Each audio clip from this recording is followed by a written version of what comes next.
Before we begin, thank you very much to Dinobot65 for joining my Patreon campaign over at patreon.com/TJOmega. Thank you guys for letting me continue to do this and for genuinely helping and actually ensuring that the channel survives. Like, you have no idea how helpful it is right now.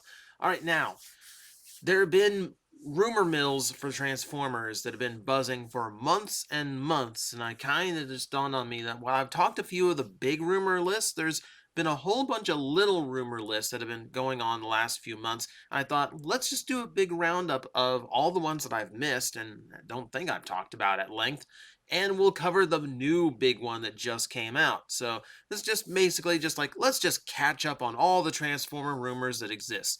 And we're starting with the rumors of a continued vintage Beast Wars reissue line for Walmart. They just the interesting thing about this one, for starters, is there was an interview with the Hasbro designer who basically admitted that uh, when they did the packaging for the Beast Wars reissues, they had to decide between like standard or Rock Bubble. They wanted to do some of the classic toys on Rock Bubble, but they couldn't do one or the other. So it couldn't be like completely accurate to the originals. They either had the Rock Bubble or didn't. So they opted to have the Rock Bubble, which means that whatever we get from here on out is going to be on Rock Bubble for the first time, which is kind of interesting. So the ones who will be appearing in Rock Bubble for the very first time. We have Pterosaur, Tarantulas, Cybershark, and K9. Weird, weird choices. Now, Pterosaur is great because that's a mold that has not been reissued as Pterosaur ever. Japan didn't do it. Here in America, it was repainted into Laserbeak during Beast Wars. It was one of the Dinobot repaints in Armada, and we got it in Age of Extinction as well, oddly enough. But it's never come back out as Pterosaur. So instead, we're going to be getting him now, and hey, better late than never. Tarantulas is obvious. I don't expect him to be terribly different from the 10th anniversary version. He's still a nice toy. The mold's held up. The weird ones are like Cybershark and K9, who are not in the show. It's not like they're out of characters who were in the show for the reissue line, but for whatever reason, I guess just shelf variety. Cybershark itself, like, okay, that's gonna look super cool on the shelf because like that big shark hanging off the card, that's cool. However, like the weird one for me is K9. Like, why K9 and not Wolfang? Because Wolfang was supposed to be a main character in the show. He was supposed to be Tigatron, and for whatever reason, no, no, no, no. They're skipping that version of the toy. I'm actually wondering if this comes from an older age of, like, no. Like, I was gonna wonder, like, is this from like the old age of remolding where the original mold doesn't exist anymore? But no, like TJOmega did a Predacon Wolfang in Japan. So I don't know. Completely random. I guess someone just really wants a transforming German Shepherd back on the toy shelves.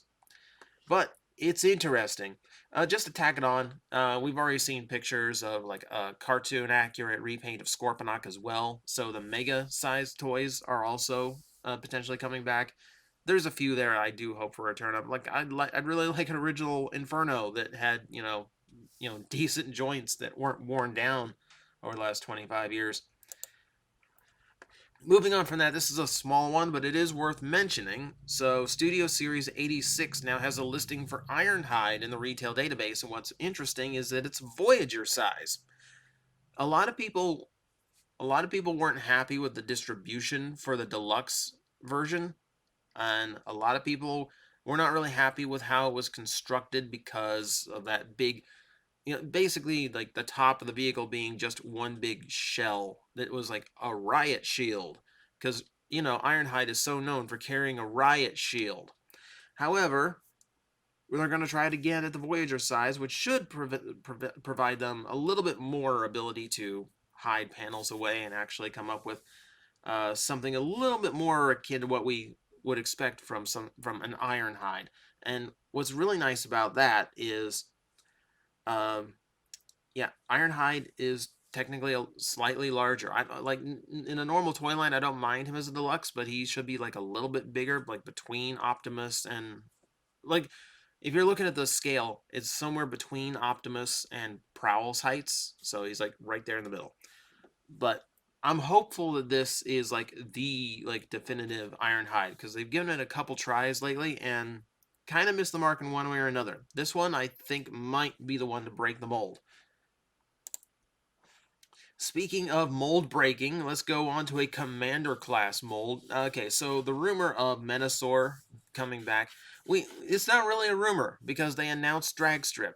So of course we know that they're doing Stunticons again. But the point this time is that we're getting a commander class Motormaster who is going to be transforming into essentially a cartoon accurate version of Menasor. So the part about Combiner War Menasor is aside from the fact that Motormaster does not have his trailer, which is kind of like a signature version of him, that's kind of like his thing. Is he's supposed to transform along with his trailer. He also combines very differently from how he does in the animation. So if you're looking for something toy based, the Combiner War is fine. If you want something animation based and looks like the cartoon you grew up with, you're gonna have to actually check this guy out. So according to the rumor, is that it's the full cab and trailer, obviously. Motormaster is comprised of just the trailer, or just the cab section.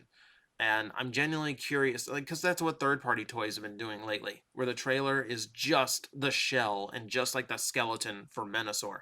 And that's fine. That's fine. That can work. I'm curious about how Motormaster is going to look because Motormaster is primarily gray in his robot mode, especially in the arms and the box head. I don't know, like I don't know how like I'm hopeful. I'm hoping that like whatever they do with him, like he doesn't just end up like all black for the sake of just having just the cab section. The trailer becomes the frame where all components will attach and combine. That was pretty much expected. The cars are going to clip on, and the legs are going to have hollow sections that they plug into.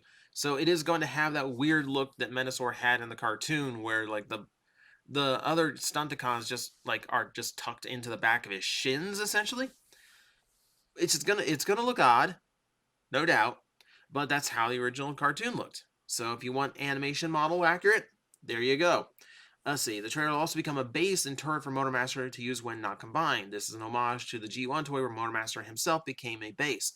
All of the combiner leaders in G1 became bases. They all had some kind of base or artillery mode until you got up to like I think the C-Cons finally put a stop to that. I don't remember Snaptrap having one, but essentially, yeah, this is basically just par for the course. I wonder like whenever you say like a base mode with something like this, I always worry about like how much of that is actually going to look like a base and not just like a cobble, like just like a laid out robot with like a couple guns sticking out of him. That's the part where I'm iffy about. But let's be honest, no one really is gonna pay attention to the base mode here, are they? No, we're gonna be paying attention to the trailer. Now, the concern with me is it's described as a less clean, smooth version of the character model, even though the overall look is similar. So of course it's not going to be like completely flat details. It's going to look and fit in with the modern toy line, which is about the balance that I was really hoping for here. What I was like concerned about here is, well, aside from just like how structurally sound this is going to be, but also proportionally, because Motormaster needs to be about Voyager size, and then the trailer needs to be like, because you're looking like Rodimus. So ultimately, like it feels like that trailer is still going to be a little bit shorter than what Motormaster is supposed to have, but I feel like it's going to be like the Earthrise Optimus at leader class. It's going to be as big as we can make it for the price point, and that's about it. And it's still not going to be quite right, but it should be better than what we got. I'm at least glad that we're getting a Motormaster that has the trailer and everything. We'll see. We'll see. This is a really iffy one as far as like how the execution is going to come out. So, Walmart exclusive Velocitron line. This is another one that I was excited about. So, this is basically once the Netflix series ends, Walmart still wants to have its own Transformer toy line, so we're going to get the Velocitron set. This is an interesting contrast because, like, back in the 2000s, Walmart got so many exclusives they went, no, we're not taking anymore.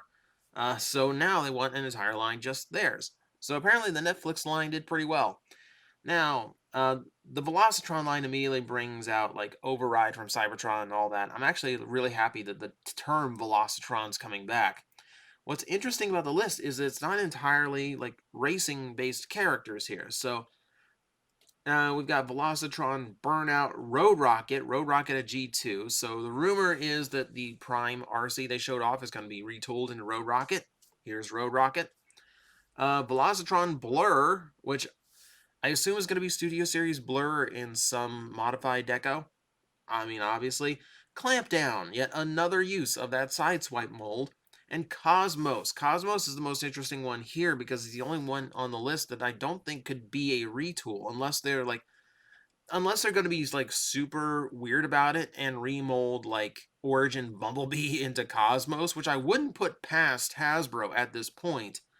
Um, we'll see. Like that's the one where I want to see him the most because Hasbro's designer has been trying to get Cosmos released at the deluxe class since Classics in 2006. For 15 years, they've wanted a deluxe Cosmos and have never been able to get it out. So hopefully, this is where we finally see him. At the Voyager size, we have Road Hauler, who okay, so that's Grapple in green essentially, and then Override. Now, Override is that's going to be the interesting one because Override as a I feel like I feel like Override is going to end up being something like a retool of Hot Rod with just a ton of extra parts rather than being like a Voyager size figure that turns into a car. I'm really hoping it's new mold, but what we know from these Walmart lines is they don't really they don't really do new molding for that. It's outside of like the one Volkswagen Bumblebee. That's I don't know. I don't know.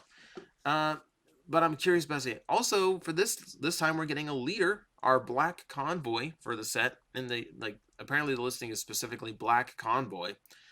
So that's probably going to be the G2 mold. Is going to be the one that's coming out for Legacy. Yeah, so nice that we're actually getting an expansion of those sizes for the Walmart exclusives. And then we have listings for more exclusives for other stores. Walgreens is getting Minerva, who I think according to the rumor mill was an Elita 1 remold, not the Kingdom Elite, not the Netflix Elita 1. It's a new mold that will also be Elita 1 down the line. Target's getting a couple more, and they're also getting Blackout. That's fine. And we're also getting a something called Transformer Shine? Soundwave versus Optimus Prime, Bumblebee versus Starscream. No clue what that is. No context to that one. But those are exciting. There's some names in there that really kind of pique my interest. Like I want Minerva. I want Override. I like the idea of Cybertron getting a little bit more love. Yeah, I want that. And now we're going to finish up with the ones that were just rumored, which is a brand new Amazon exclusive subline. Once the Golden Disc collection is done, we are moving on to the Wreckers, which, for collectors, not a bad choice.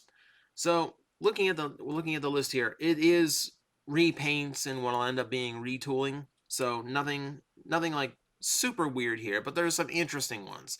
So, an Impactor redeco. Okay, so it's going to be probably a little bit more slanted to the original comic book depiction.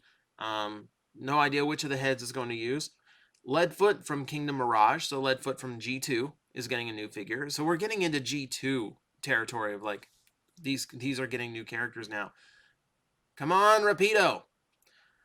Deluxe Topspin and Twin Twist. So obviously it's got to be the Kingdom molds, right? Or not the Kingdom, jeez.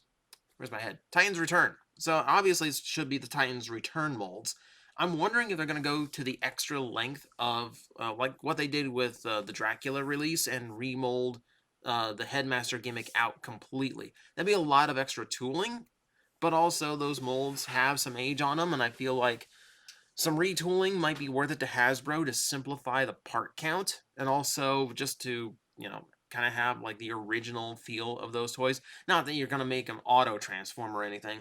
It is noted here that the jump starters are going to that may not have their traditional colors, and that's pretty much fine because there's nothing you could repaint them into other like Saltman Z, but also, that keeps the toys a little bit fresh and makes them a little bit more interesting if you already own them.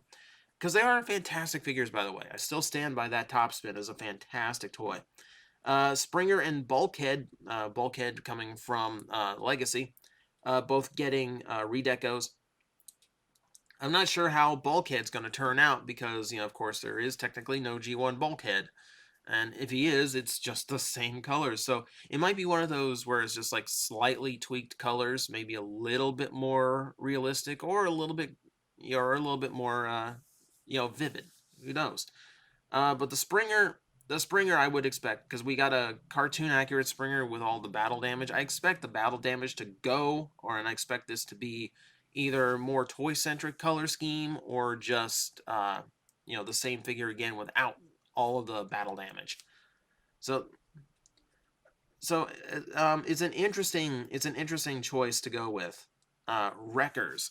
We haven't seen there's a new Wreckers comic out right now, but it's very different take on what the Wreckers are. Like a traditional team, like we've seen in Prime, we saw in IDW for a bit, but it's interesting that what they're going with for those character choices. And then we have two that are just completely out of the blue. So there are two remolds of fossilizers on the way, a mammoth and a spinosaur.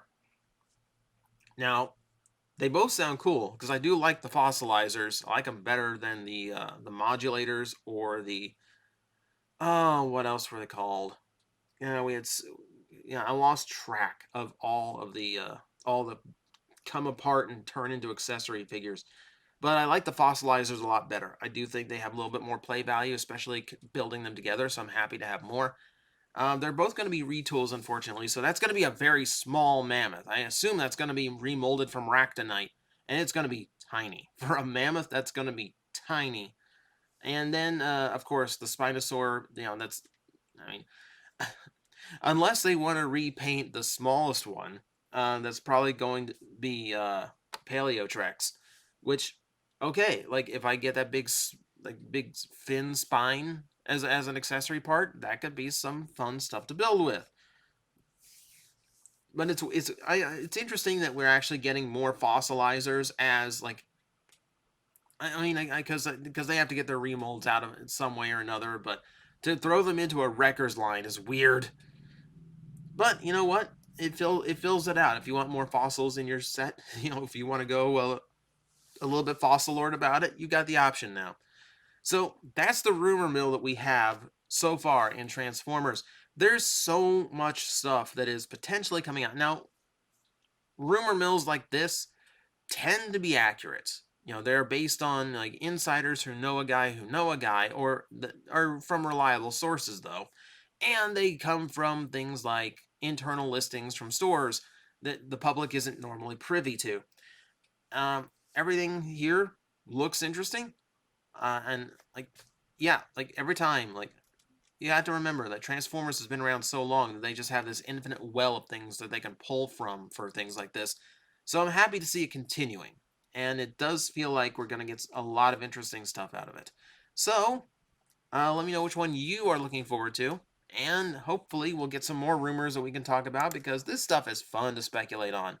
So, I will see you next time. Guys, I am facing the most powerful enemy any YouTuber can face, the algorithm, and I need your help to defeat him. Hit the like button, hit the subscribe button, hit the notification bell, and leave a comment. Every time you do, we attack that algorithm and we drive it back until it can no longer defeat this channel. Thank you very much.